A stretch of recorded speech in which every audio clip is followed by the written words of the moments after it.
चुनाव आयोग से हमारी दो मांगें हैं।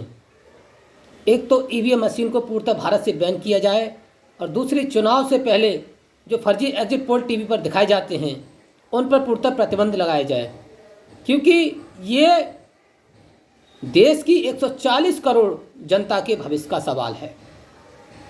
और चुनाव आयोग इस बात का भी विशेष ध्यान दे कि लोकतांत्रिक व्यवस्था जनता पर थोपी नहीं जा सकती।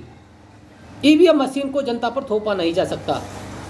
जनता को चाहिए निष्पक्ष और ईमानदार भरोसेमंद लोकतंत्र, जिस पर चुनाव आयोग विशेष ध्यान दे, क्योंकि अब जनता ईवीएम मशीन को बर्दाश्त करने वाली नहीं है।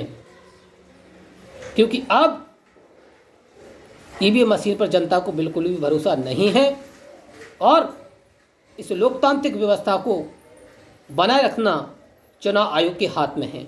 इसलिए चुनाव आयोग ईवीएम मशीन पर सफाई देने की जगह लोकतांत्रिक व्यवस्था को मजबूत बनाने में अपना काम करे और ईवीएम मशीन को पूर्णतः भारत से बैन करे, क्योंकि ईवीएम मशीन किसी भी देश में नहीं चलाई जा रही और नहीं उसका उपयोग किया जा रहा। और इसके अलावा चुनाव आयोग इस बात पर भी ध्यान दे कि हमारा पड़ोसी देश बांग्लादेश भी ईवीएम मशीन को पूर्णतः बैन कर चुका है, तो आखिर चुनाव आयोग इस पर क्यों काम नहीं करना चाहता। इस बात पर चुनाव आयोग विशेष ध्यान दे, ईवीएम मशीन को भारत से पूर्णतः बैन करे और निष्पक्ष रूप से बैलेट पेपर से चुनाव कराने की प्रक्रिया शुरू करे। जब आप लोग ईवीएम मशीन के माध्यम से चुनाव कराने के बाद महीनों भर वोटिंग का या फिर रिजल्ट दिखाने का इंतजार कर सकते हैं, तो ईवीएम मशीन को बैन करके बैलेट पेपर से जो पर्चियां होती हैं उनकी गिनती के लिए आप लोगों के पास वक्त क्यों नहीं होता।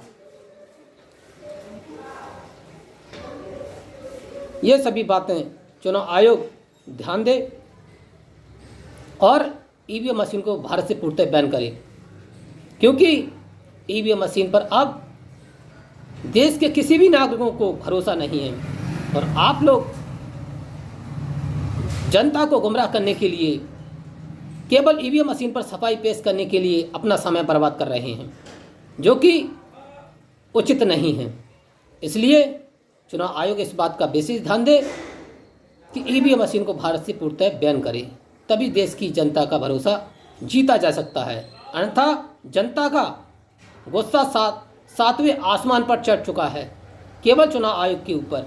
इसलिए चुनाव आयोग अब किसी भी तरह की सफाई ईवीएम को लेकर के न दे तो ये भलाई है।